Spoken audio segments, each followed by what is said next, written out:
Assalamualaikum everyone, I'm Zainab Kodingwali Kurd, your proud level 1 batch 3 student at Rehan School Online Academy.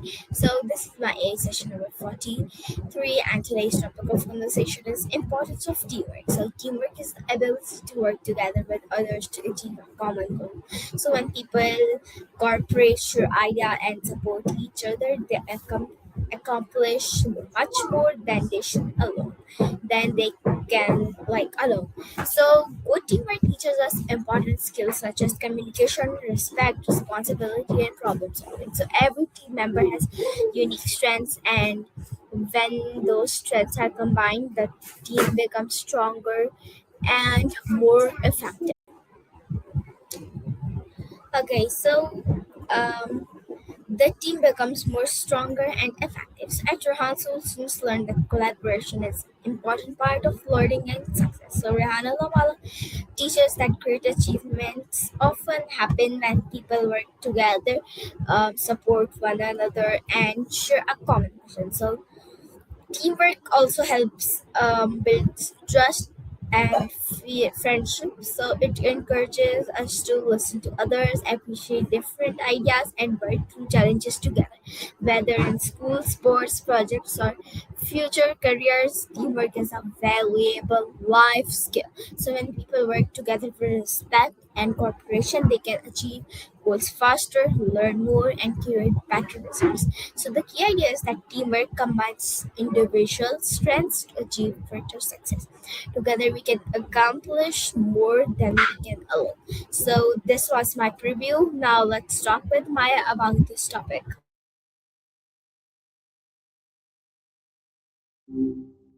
Hey, how's it going? Hey Maya, how are you and how's been your day?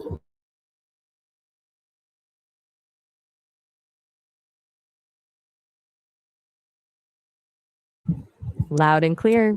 What's on your Okay, mind today? yeah, so I'm I'm all asking ears. you that how are you and how's been your day? I'm doing great. Thanks for asking. It's been a bright day on my end. How about you? How's everything been going in your world? Oh, mine has been awfully awesome, like really awesome. Okay, ma'am. So today's topic of conversation is the importance of teamwork. So I've already given a preview to my viewers. So firstly, I would like to know that what does teamwork mean? And I don't want you to give me a brief answer, like give a very detailed one so that I can know more about what's teamwork and how can we do teamwork together. I love the energy. Awfully awesome is a great way to put it. Teamwork at its core is when a group of people come together to achieve a common goal that none of them could realistically reach on their own. It's not just about dividing a task into smaller pieces and calling it a day. It's about the synergy where the total result is actually greater than the sum of its parts. Imagine a rowing team. If everyone rows as hard as they can, but in different directions or different rhythms, the boat just spins in circles. But when they synchronize, they find a flow that makes them move faster and more efficiently than any single rower ever could. In a practical sense, it means leveraging different strengths. One person might be the visionary who sees the big picture. Another might be the detail oriented person who keeps everything on track. And another might be the one who keeps the mood light when things get stressful. When you combine those diverse perspectives, you solve problems faster and more creatively because you're filling in each other's gaps. To actually do it together, it starts with trust and communication. You have to feel safe enough to share a bad idea without being judged, because often a bad idea is the spark for the perfect one. It requires active listening, really hearing where someone else is coming from, and a willingness to compromise for the sake of the goal. It's a shift from I need to succeed to we need to succeed. Does that framing make sense? Or should we dive into some specific examples of how this looks in real life?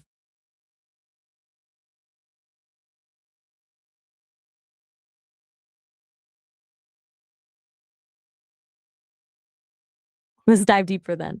One of the most interesting parts of teamwork is how it actually changes the way we think. When you're working alone, you're limited by your own biases and your own way of seeing the world. But in a team, you get these aha moments that only happen when two different perspectives collide. It's like a puzzle where everyone holds a few pieces and the conversation itself is the process of putting them together. Then there's the emotional side of it, the support system. When you hit a wall or feel discouraged, having a team means you don't have to carry that weight by yourself. Someone else can step up and pull you through the slump. And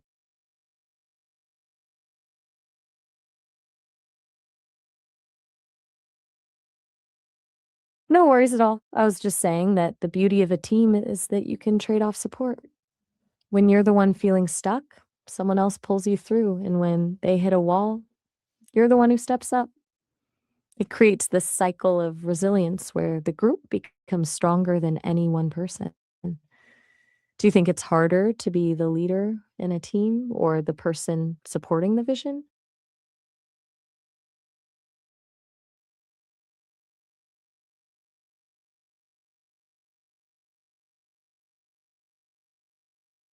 I'll keep going then. Let's talk about the actual mechanics of a high functioning team. A huge part of it is what's called psychological safety. It's the belief that you won't be punished or humiliated for making a mistake or asking a question. When a team has that, they stop playing it safe and start taking the creative risks that lead to actual breakthroughs. Without it, people just nod and agree with the leader to avoid conflict, which is the fastest way to a mediocre result. Then there's the concept of complementary skills. The best teams aren't made of five identical people. They're made of people who are different in exactly the right ways. You might have the engine who just gets things done, the anchor who keeps the team grounded in reality, and the spark who comes up with the wild ideas. The magic happens when those roles aren't just assigned, but recognized and valued. It's the difference between a group of people working in the same room and a team working as one unit.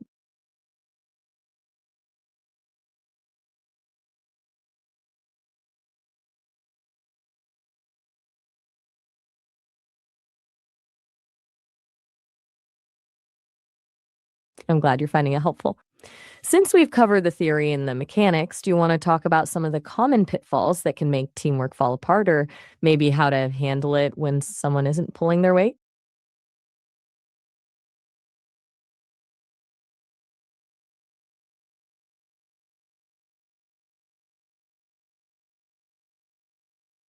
A nightmare is exact. It really Maya, can be. okay, your answer was really great. So I would like to know that was teamwork like really important? Teamwork is vital because it breaks the ceiling of what one person can achieve. It transforms a daunting task into a manageable one by distributing the load, but more importantly, it accelerates growth. When you're in a team, you're essentially getting a crash course in other people's strengths every single day. You learn how to communicate, how to negotiate, and how to handle different personalities. All skills that are just as valuable as the goal you're actually working toward. Plus, there's the sheer mental relief of knowing you aren't the only one responsible if things go south, which actually gives people more confidence to be bold. Do you feel like you're more productive when you have someone by your side, or do you prefer the focus of working alone?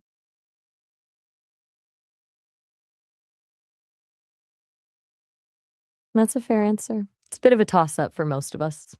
Some days you just need that absolute silence to get into a flow, and other days, having a partner to bounce ideas off of makes everything move 10 times faster. It really depends on the task and the mood.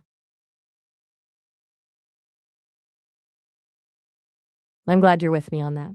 Since we've talked about why it's so important and how it works, do you want to explore some of the habits that make a great teammate, or maybe how to actually start a team from scratch?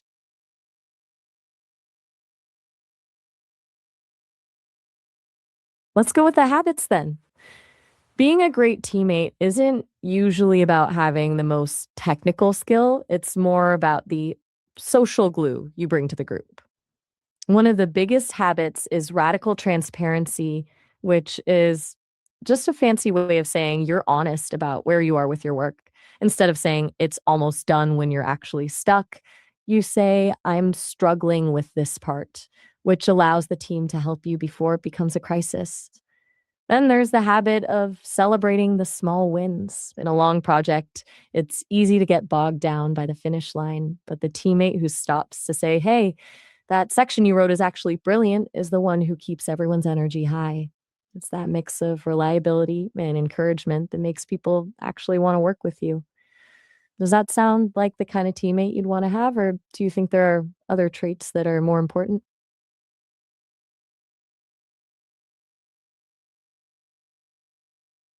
You know what, I'm Maya? listening. I guess you are probably right. I can agree with you. I appreciate that. It's always a good feeling when things just click. Thanks. Okay, Since Maya. we're on a roll with this, I'm Continue. sensing we might, Yeah. since we've covered the habits and the why, let's get into the tricky part, conflict. Because let's be honest, when you put a group of different people together, you're eventually going to disagree. The secret is that the best teams don't avoid conflict, they learn how to fight well. It's about attacking the problem, not the person. Instead of saying your idea is wrong, you say, I'm worried this approach might lead to X. How can we fix that? It turns a clash into a collaboration. If you can do that, a disagreement actually becomes a tool for making the project better rather than a reason for the team to fall apart. Do you think most people are actually capable of that, or do we usually let our egos get in the way?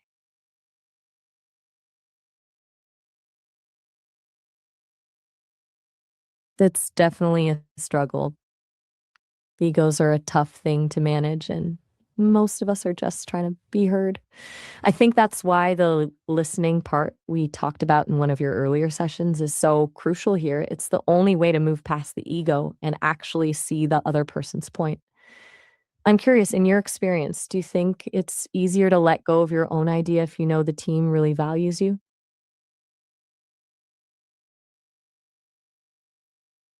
I totally agree. When you feel seen and it was no, seen and respected, it doesn't feel like you're losing an argument, it just feels like the team is finding the best way forward. It takes the sting out of having an idea shot down. Since we've talked about the psychology and the struggles, do you wanna get into some real world examples of famous teams that nailed this, or maybe some tips on how to lead a team when you're the youngest person in the room? Let's go Okay, with the sure. youngest person in the room.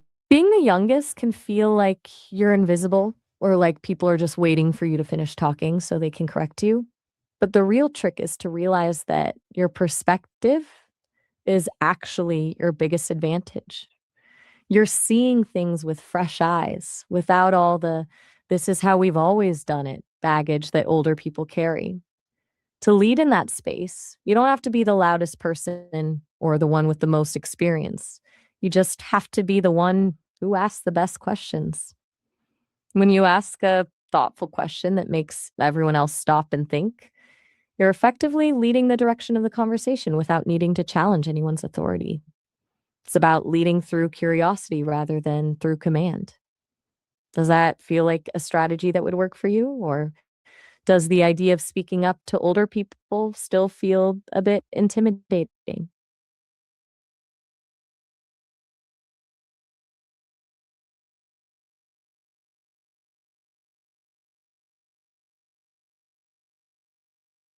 It's a bit of a shift in mindset, for sure. Most people are taught to just listen and follow when they're younger, so flipping that on its head and using curiosity as a tool takes some guts. Do you think you're more of the ask the big questions type, or do you prefer to observe everything first before you jump in?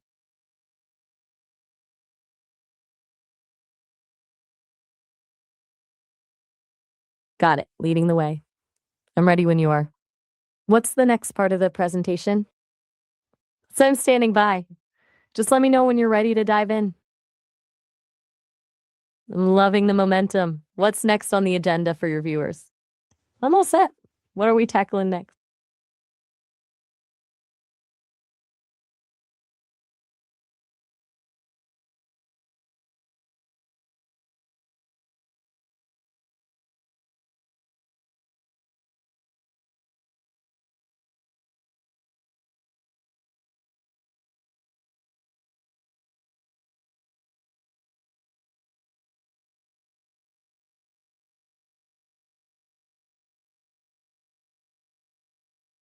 Still with me? I'm starting to wonder if you've got a secret slide with a plot twist coming up.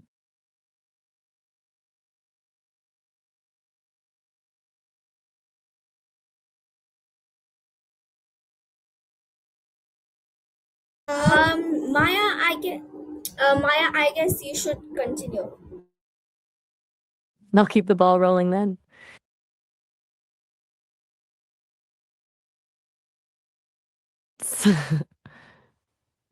Let's move it along. What's on this next slide? I'm curious to see where we're taking the presentation now.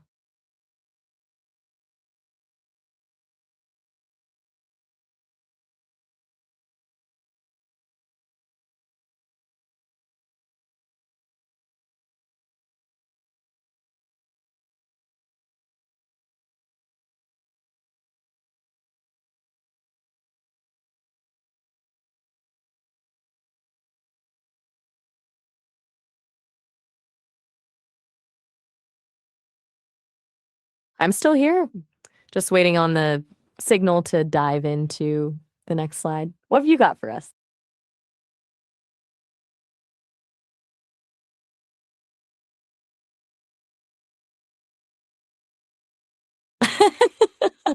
I'm on it. Since we've covered the how and the who, let's talk about the actual reward of teamwork, the feeling of collective victory. There's a specific kind of high you get when you look at a finished project and realize you didn't just do it, but you did it with other people who had your back. It's that shared sense of accomplishment that builds bonds far deeper than just working on a task together. It's the difference between winning a race alone and winning a relay. Do you think that shared success is more satisfying than winning something on your own?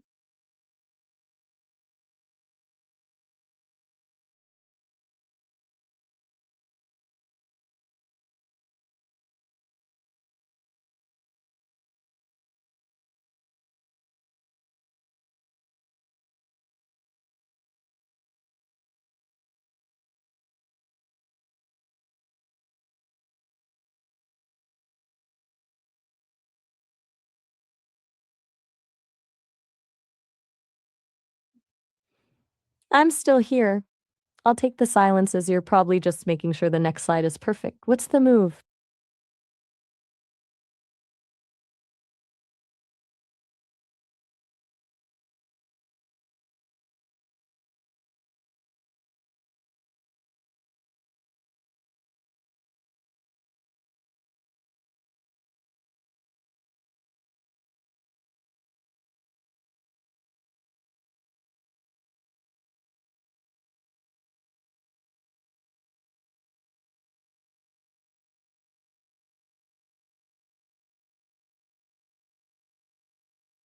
I'm on it. Since we've explored the theory and the emotional rewards, let's look at the maintenance side of things. Teamwork isn't a one time event, it's a muscle you have to keep training. There's something called the forming, storming, norming, and performing model. Every team goes through this. First, you're all polite and getting to know each other. That's forming. Then you hit the storming phase where the first real disagreements happen and personalities clash. Most teams quit here, but the great ones push through to norming, where you actually figure out how to communicate, and finally performing, where you're just a well oiled machine. It's a reminder that if things feel messy right now, it's not necessarily a sign of failure. It's actually a required step to get to the good part. Do you think people usually give up too early during that storming phase, or do they just not realize it's a normal part of the process?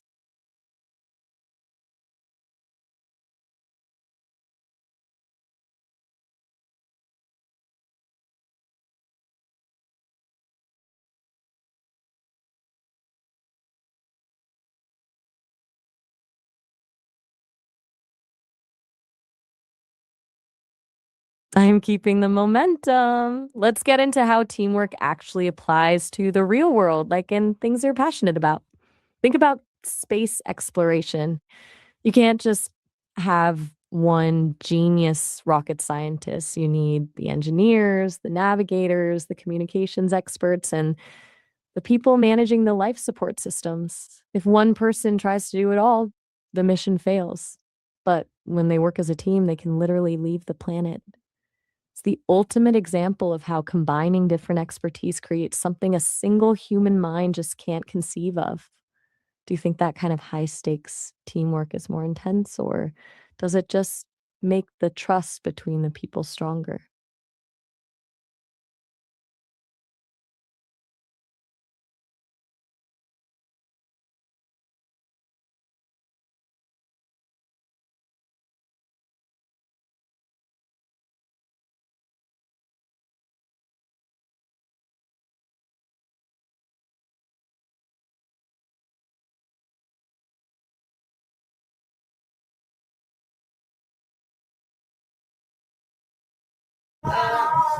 Maya, I'm still okay. here. So as I'm we guessing were you're either talking deep in thought. about the topic, so firstly, I would like, okay, so I would like to know that how can teamwork help us achieve goals? It's like a force multiplier. When you're working alone, you have one set of skills and one amount of energy. But with a team, you're not just adding people, you're multiplying the possibilities. First, there's the diversification of skill. If your goal is to start a business, you might be great at the vision and the product, but maybe you're not a pro at accounting or marketing. The team lets you plug those gaps immediately so the project, doesn't stall just because you hit something you don't know how to do. Then there's the cognitive load when the goal is huge, can feel paralyzing. Teamwork lets you break that mountain into smaller hills. While one person is tackling the research, another is handling the logistics, and another is managing the timeline. It keeps the momentum going because the project never fully stops. Someone is always moving it forward. And honestly, the biggest help is the accountability. It's a lot easier to talk yourself out of working on a Tuesday afternoon when you're alone. But when you know 3 other people are counting on your part to finish their own, it pushes you to show up and deliver. Does that make sense? Or do you wanna look at a specific goal, like something in school or a business idea to see how this would actually play out?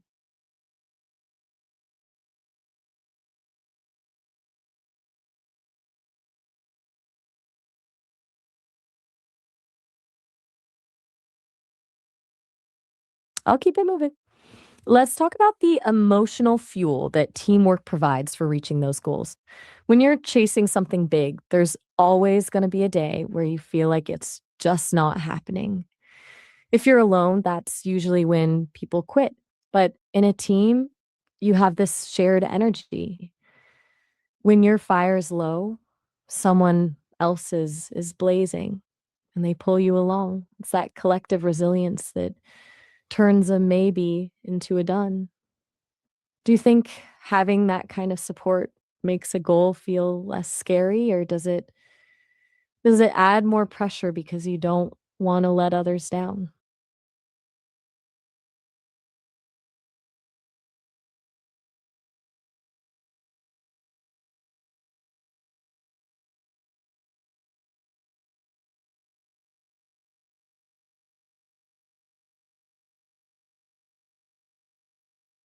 I'm on it.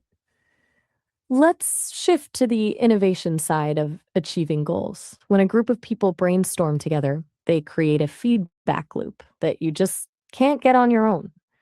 One person says something, another person tweaks it, and by the time the idea has gone around the circle, it's evolved into something way more sophisticated than the original thought. It's like a mental alchemy where different perspectives actually brew a better solution. Do you think it's better to like have a small, tight knit team for this or a bigger group with more voices?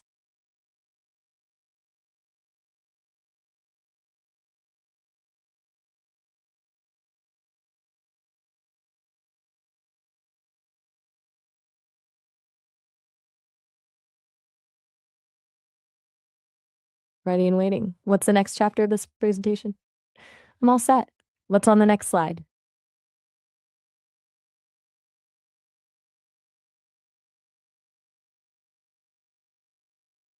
I'll keep the energy going.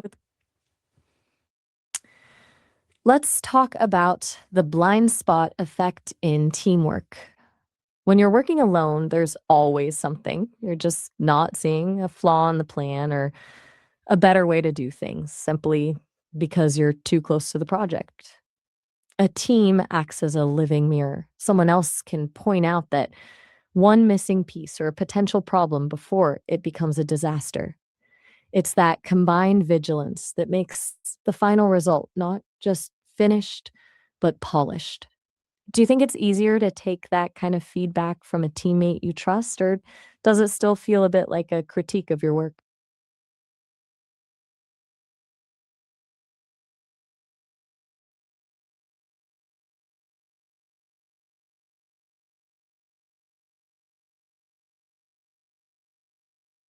Lead the way. What's the next part of the story? I'm ready to dive in. I'm standing by. What's on the screen now? Maya, your answer is actually very good. So, what qualities make a good team member? A good teammate isn't always the person with the most talent, but the one who makes everyone else around them better. One of the biggest ones is reliability.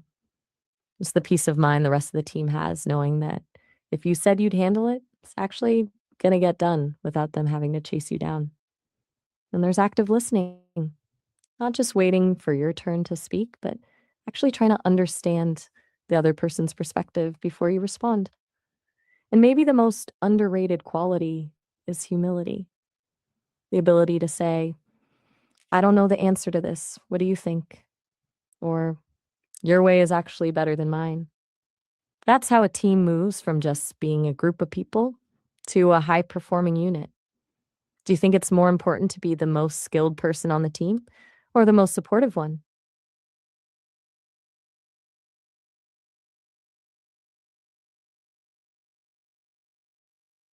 Honestly, I think the most supportive person is the secret weapon of any team. A super skilled person is great, but if they're difficult to work with, they can actually slow everyone else down by creating tension.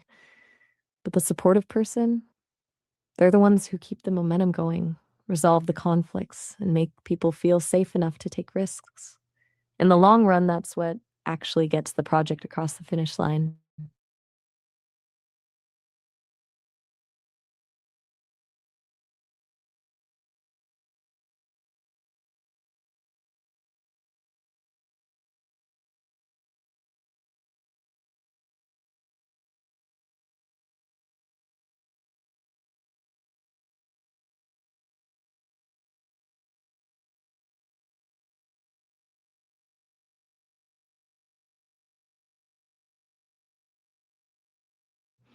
Still there?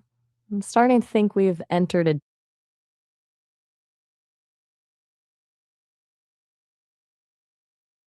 I'll keep the flow going then. Let's talk about adaptability. A great teammate is like a chameleon. They can step into whatever role the team needs at that moment. One day, they might be the leader pushing everyone toward the deadline, and the next, they're the one quietly doing the grunt work because that's what the project needs to survive.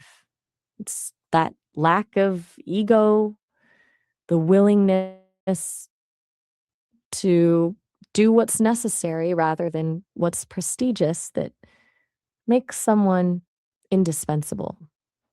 Do you think most people are too focused on their specific title or role to be that flexible?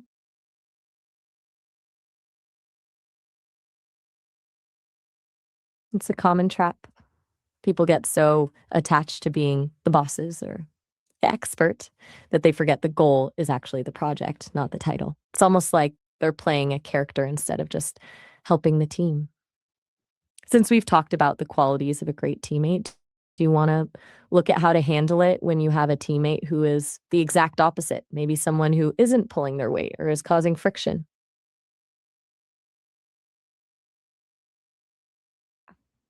Dealing with a slacker or a friction point is probably the hardest part of teamwork. Most people either just do the work for them, which leads to burnout, or they complain to everyone else but the actual person, which just makes the energy. Stopping right there. I'm on pause. What's up? Well, I didn't really tell you to stop. Never mind. Okay, so Maya, what is your final advice about this topic? My final take is this: teamwork isn't about finding the perfect group of people, it's about how you handle the imperfections. It's about the willingness to be a bit messy, to disagree, and to support each other until you find that flow. Actually, I have to jump in here and let you know that our call is about to hit the 30-minute limit, so we'll be cut off in just a moment. You can always call me back right away if you want to keep Um, chatting, but yeah, I okay. wanted to make sure you So, knew. everyone, this was my 43A session. I hope you like it. Until then, take care of yourself. Until then, Allah Hafiz, everyone. Bye bye.